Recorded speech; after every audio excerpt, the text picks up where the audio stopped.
Good morning and God bless. The Lord has been putting on my heart to talk about my story. My story is pretty crazy. I guess you could say it's almost like a modern day Job. Um, I grew up in the Lord. My parents took me to church all the time. I was always excited to go to church. I always loved the Lord so much that I had memorized basically the entire Bible through one of the church groups I was going to, which was Awanas. Um, and then I guess you could say when I was 13, I stepped into the wrong path. I met up with some people. I didn't have friends at the time, and I found some friends that accepted me for who I was because I was kind of different. Um, but they were drug users, marijuana specifically. We were young, so it was marijuana. Um, And that's when my life became a living hell, per se. Um, Not at first. Of course, it takes a while for things to set in, disappointments to happen. Um, so when I was young, I started hanging out with these kids, started using drugs, drinking later on, maybe a couple years. And then my parents thought that I needed help, sent me to rehabs, which when you're young, you don't care about that kind of stuff. It's kind of like you're young and you know everything, and the people that are trying to help you, they don't know anything because they're older and it will never happen to you. Well, that's exactly how I felt. I felt like it would never happen to me. I would never become that bad, that things would never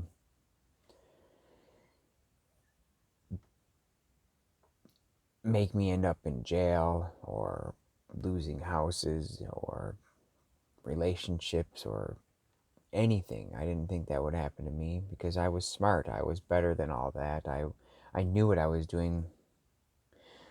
Um, but that's not how it went. Far from that. Um, so they moved us out of the house that we were living in and moved me away from the people that I was hanging out with because they thought that would help since the rehab didn't do what they hoped it would do. Then fast forward years, started using cocaine. Not like on a regular basis. I was 16 and it was just there, so I did it, you know. Oh well, who cares? Might as well try everything once, you know. How do you know it's going to be bad for you if you don't try it? Well, fast forward a couple years, started getting in trouble with the law, um, ended up in jail and another rehab through the jail system. And that's where I met a girl who turned my life upside down. Not because of anything she did, because of what I did. I followed in her footsteps and started using heroin. And we obviously didn't last that long. She was done. She um, had used heroin quite a number of years, and after we got together and started living together against the Lord's will, because you know that's not supposed to happen, and we started fornicating with each other because we weren't married. She ended up pregnant, and at that point she wanted to change her life, so she told me she wouldn't see me anymore, and I had nothing to worry about with my child that I had with her, that she would take care of it, which I wasn't ready anyways, and she was, and that's what she's seen. So that's what she did. She left me because she knew that I was just starting my days of dope, and she was done with her days of dope. Now, after that, I went through 15 years of heroin.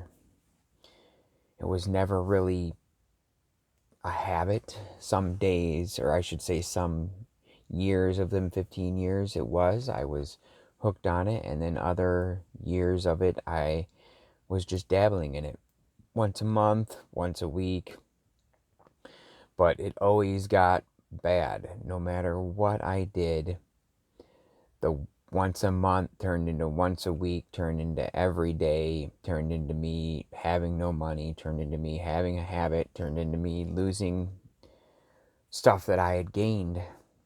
So I was smart enough to see what was happening, and I would quit again. And then I'd go through it all again. I mean, it maybe took 6 months to start doing it once a month again, but off and on with many habits and many quitting for 15 years. Uh, Throughout that time, I had met another girl, my wife, actually, and I turned her on to dope. Um, Sad to say that. It's the way the addiction works. You find someone you like and you try to have a running partner, as they call it, someone to just be there and be your Bonnie, you know. Um, so through all this, I had other habits, you know. It wasn't just heroin. You know, the times when I wasn't doing the heroin in those 15 years, I was smoking weed, drinking, doing cocaine. Picked up a crack habit, which, you know, like I said, when I was younger, said it would never happen to me, but it did. It did. Everything that I thought would never happen to me did. That the stories that I heard when I was young and in rehab, I should have paid attention to and learned and listened. But I thought I was young and invincible, and obviously I was an idiot.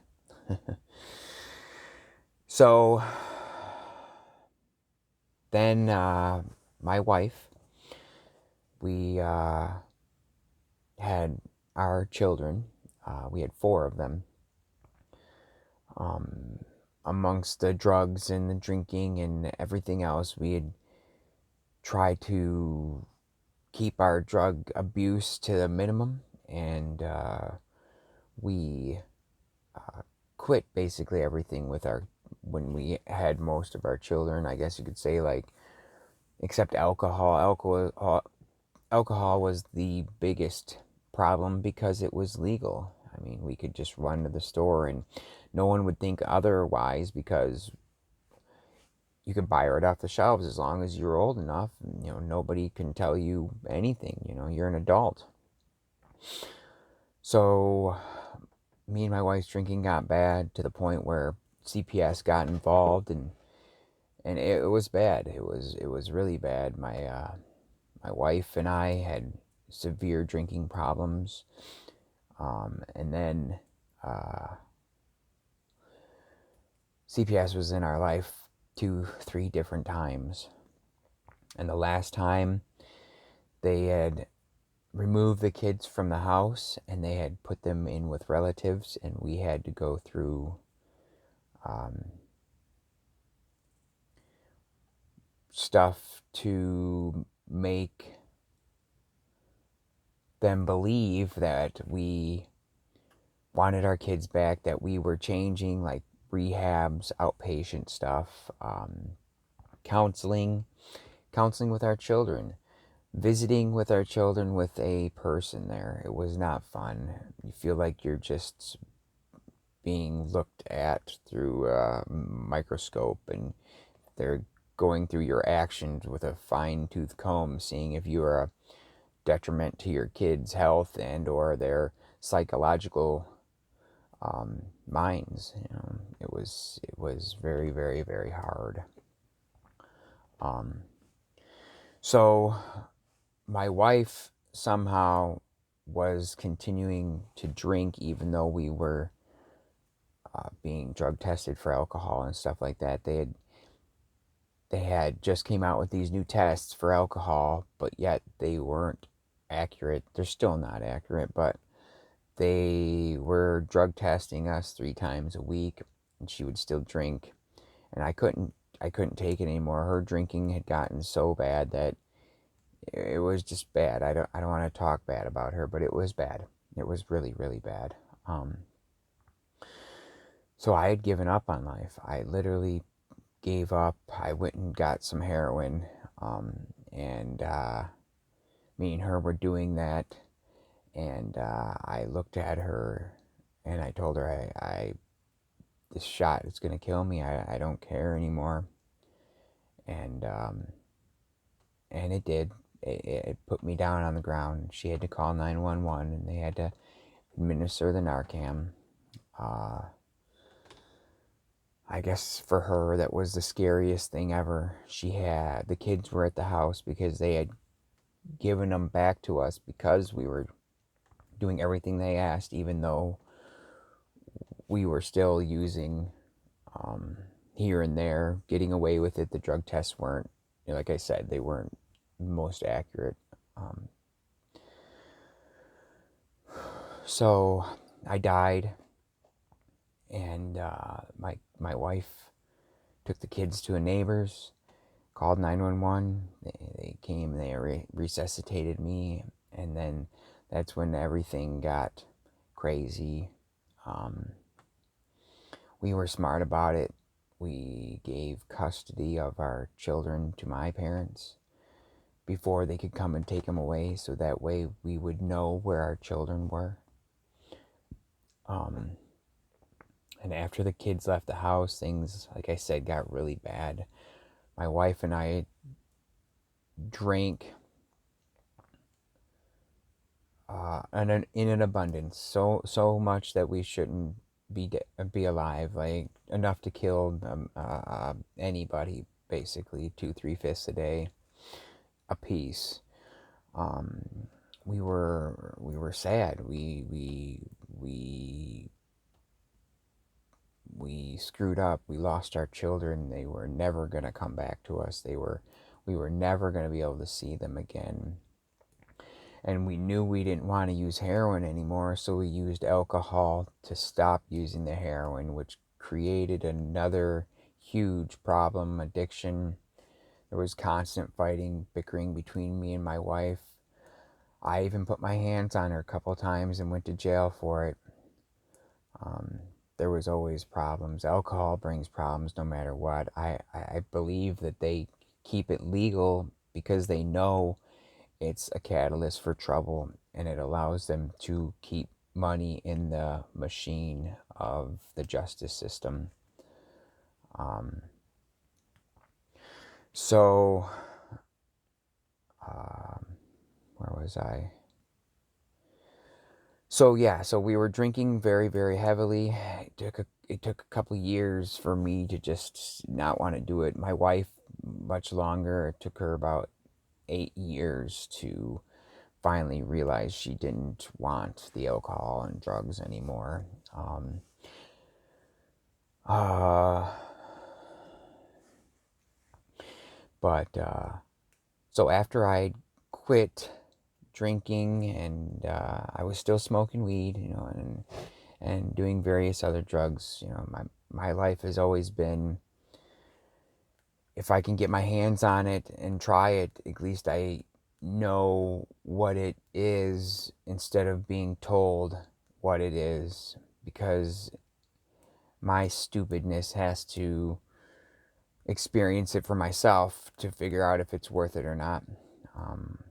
I've done every drug there is out there, and I've had habits with every drug there is out there, in which I learned that I didn't want that. It was a process that I had to go through to figure out that that was not what was wanted for me, and what is not wanted for anybody. So, these this past year, right before COVID actually hit, Me and my wife went to jail, and at this point, we not only didn't have our kids anymore, we lost our house because we both went, and we were both at that point smoking crack so bad that we didn't care if we lost our house. We didn't care about anything. We just lost our house, went to jail, and we didn't know what was going to happen. I was in jail this past time now. I didn't say it, but I've been to jail uh, 20 times or better. Drugs and alcohol always lead you there, no matter what. It doesn't matter if it's you're drinking and you get in a dispute outside, disturbing the peace. Well, as an alcoholic, I didn't care, so I wouldn't show up for court, warrant for my arrest, go to jail. Lost my license when I was 18 because of um, a non-paid ticket because I was using and didn't care. And I wouldn't, as I looked at it, as I needed to work, I needed to provide for my kids, so I didn't care if I drove. So I would drive and get driving on suspendeds, go to jail because I didn't pay them. I didn't do probation because, in my eyes, probation was just a money thing for, like I said, for the justice system to keep their machine rolling. Um, Never took anything too seriously because after I lost my kids 8 years ago, nothing mattered. Nothing mattered. It was exactly what it was. Life was hard and it sucked because my parents had my children. I wasn't able to go to any family functions because my kids would be there. So for 8 years, no Christmas, no Thanksgiving, no anything, no birthdays. I couldn't see my family because my children were there, which I'm not complaining about because I'd rather have my children there than spread out in the system getting hurt. So after I went to jail and my wife went to jail and we lost our house, COVID happened while we were there. And my parents, who now had adopted my kids and no longer had the judicial system on their backs, told me I could come home. Told me that just to come home and we'll work things out and we'll figure it out. But because COVID was going on, I had to stay outside in a tent. And I stayed outside in a tent for 8 months. Um, and then, which was from like April or March, end of March, beginning of April till October of the 2020 when COVID was going on. And in that time, when I got out, I no longer drank, but I still was smoking marijuana. And because it was um, recreational in Michigan and you could use it legally because the system says it's okay, even though it isn't okay, it's just as I look at it, an idol. People today, they use marijuana all day long and they put it first in their life before God. So in my eyes, it's an idol. No matter what, I don't know how else to put it. But anything you put before God is an idol, and God is a very jealous God. He hates when you put things above Him. So always put God first in your life, and I'll tell you why. I stopped using the marijuana and I started putting God first. I would pray every day. I would read my Bible. I would talk to God as much as I could, which at first was hard and it was a change of pace and it was different. And but in the end, it was the only way that I knew how to quit. I knew that if I asked God to take these things from me, these addictions, these thoughts of hatred for myself for everything I did,